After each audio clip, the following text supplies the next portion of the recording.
La maison diocésaine, vous connaissez. Elle a été inaugurée en 1989 par Monseigneur Millet. D'ailleurs, aujourd'hui, elle en porte le nom. Cette maison va connaître de grands bouleversements dans les 2 prochaines années, puisqu'un chantier va s'y dérouler en fonction des priorités pastorales de l'Église en Mayenne. Dans cette maison, travaillent des salariés au service de l'Église, viennent des bénévoles, des chrétiens pour s'y former. Pour mieux connaître les enjeux pastoraux de la rénovation de cette maison, je vous propose d'aller à la rencontre de quelques-unes de ces personnes qui travaillent ou viennent ici. Allons-y.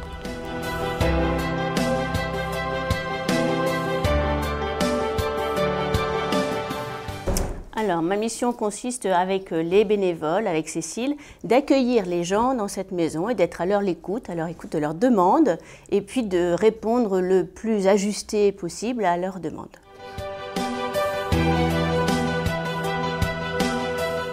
Nous accueillons bien sûr les personnes qui sont responsables de la catéchèse dans les communautés chrétiennes. Il y a les prêtres, les communautés religieuses. Mais aussi les catéchistes qui sont impliqués dans les écoles ou dans différents groupes en paroisse. C'est les gens qui viennent aux formations, à la bibliothèque. Et puis certains viennent aussi donner des petits coups de main en communication ou pour des événements ponctuels. Alors ces personnes sont extrêmement variées, autant les gens qui viennent de l'extérieur que les habitués de la maison, des services, des mouvements, des paroisses. On se retrouve pour partager ce qui se vit dans le diocèse, pour préparer des actions, des temps forts, différentes rencontres. Et puis aussi, on rencontre des catéchistes qui viennent avec des demandes précises pour avoir des outils, mais aussi pour se former elles-mêmes avec des documents autour de la Bible, avec des BD pour les enfants, avec des cassettes, des vidéos, enfin tout support pédagogique qui peut être utile. Voilà, elles peuvent le trouver dans cette maison du diocèse. Alors l'utilisation, c'est des permanences pour recevoir les gens qui veulent nous voir. C'est un lieu pour nous réunir, donc en équipe d'animation, un lieu pour réunir pour des réunions plus importantes, des assemblées diocésaines ou des journées diocésaines. Tous les ans, on a une rencontre qui regroupe les responsables des secteurs, une 60aine de personnes, oui. Plus quelquefois des équipes locales de Laval qui viennent ici régulièrement. C'est le point névralgique, quelque part, de l'information, puisque tout ce qui intéresse notre mouvement, les gens peuvent venir les chercher ici, nous rencontrer et avoir les documents dont ils ont besoin. Nombreuses sont les personnes qui fréquentent la maison diocésaine. Certaines sont salariées, d'autres bénévoles, dans les services diocésains ou dans les mouvements. Quelle utilisation font-elles de ces locaux? Quelles sont leurs attentes vis-à-vis de la rénovation de cette maison diocésaine? Voici leurs réponses. Pour nous, pour les jeunes en tout cas, la maison diocésaine, c'est important qu'on la rénove pour qu'elle soit rafraîchie, qu'on lui donne un petit coup de jeune, c'est le cas de le dire, pour qu'elle soit plus accueillante, plus conviviale. Et ça va permettre d'avoir un accueil plus large, plus grand. La maison va se regrouper dans un seul bâtiment, ce qui va donner aussi un plus, quelque chose de plus beau, plus favorable à la communion dans l'Église et dans toute la communauté ecclésiale et en vue de mieux servir le monde. On va être vigilant à ce que les nouveaux locaux soient très accessibles pour nous et bon, qu'on y trouve les mêmes avantages que maintenant et qu'on puisse aussi continuer à croiser les personnes des autres services et mouvements. Ça va nous amener du confort dans des bâtiments plus récents, dans des bâtiments remis aux normes, dans des bâtiments probablement plus confortables. Et en même temps, ça va nous obliger à nous adapter peut-être à de nouvelles méthodes de travail ou de gestion de l'espace. Et après, au niveau en tant que chrétien, c'est le lieu où l'Église reçoit sa famille et puis les autres, c'est le lieu de rencontre, c'est un lieu central. Ce nouveau local va favoriser encore plus les liens qui existent entre les différents services et mouvements avec qui l'on travaille. On va être plus regroupés, ce qui va permettre d'être plus opérationnel dans nos travaux communs, nos formations communes. Demain, la maison diocésaine aura un nouveau visage avec un fonctionnement en 3 pôles. Pour ce faire, il faudra adapter les bâtiments, Le diocèse a donc fait appel à une architecte, Nathalie Chardon. Les premiers mots qui me viennent, c'est la notion d'accueil et d'ouverture. Que ce bâtiment reprenne vraiment sa place dans la ville, et il appartient aux Lavallois, et je pense qu'on y est attaché à la maison du diocèse, mais lui donner une identité beaucoup plus forte, un espace beaucoup plus visible depuis la rue.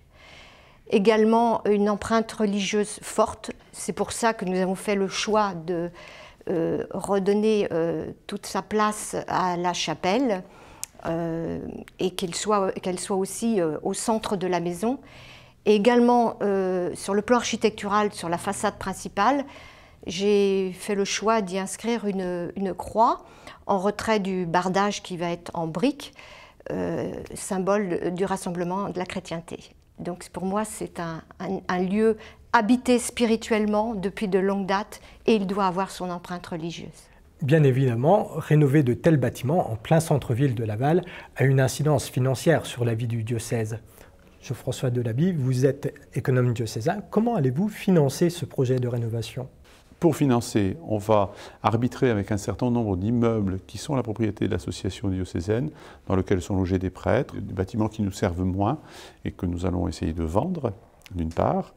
Ensuite, nous faisons appel à des associations qui font partie du diocèse, et qui ont collecté par des dons, etc., de l'argent depuis de nombreuses années.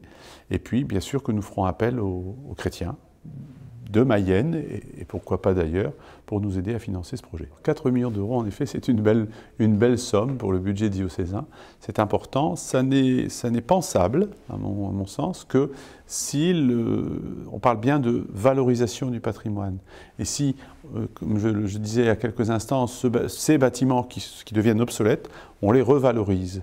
Bon, ça veut dire que demain, ils seront conformes à l'utilisation qu'on peut en faire, c'est-à-dire que pour le personnel, il faut des bâtiments corrects. Pour accueillir des gens, il y a des normes, et les normes sont de plus en plus drastiques.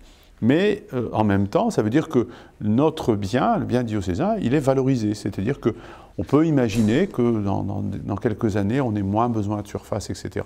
Mais on pourra exploiter ces bâtiments s'ils sont aux normes. S'ils ne sont pas aux normes, on ne pourra pas les exploiter. Vous l'aurez compris, l'enjeu de rénovation de la maison diocésaine n'est pas seulement d'avoir de nouveaux locaux fonctionnels, mais aussi de permettre des synergies pastorales pour la réalisation de la mission de l'Église en Mayenne. Et tous, nous pouvons y contribuer.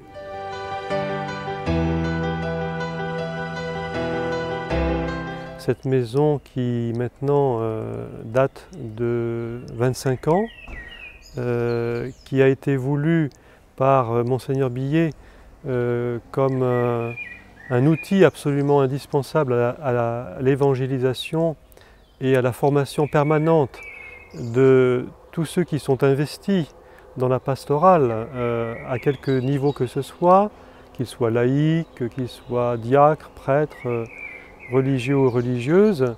Cette maison a vieilli.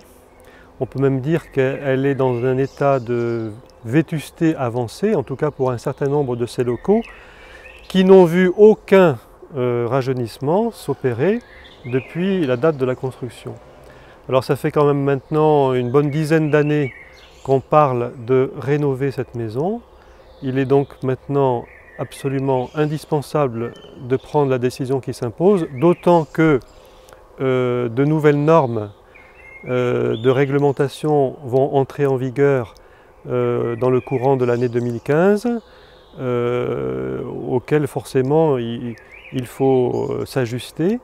Je pense particulièrement aux normes incendie et puis à l'accessibilité des personnes handicapées. Là, on peut dire qu'il y a tout à refaire parce qu'on n'est plus du tout aux normes. Alors je crois qu'en rénovant cette maison, nous donnerons à la ville d'abord le signe d'une église peut-être plus présente, plus visible. C'est en particulier l'objectif du déplacement de la bibliothèque, qui va passer du rez-de-chaussée au premier étage avec une grande surface vitrée qui pourra permettre aux gens de voir la bibliothèque depuis l'extérieur. Donc une ouverture culturelle sur le monde, une église qui est au carrefour de la société et des attentes de nos contemporains.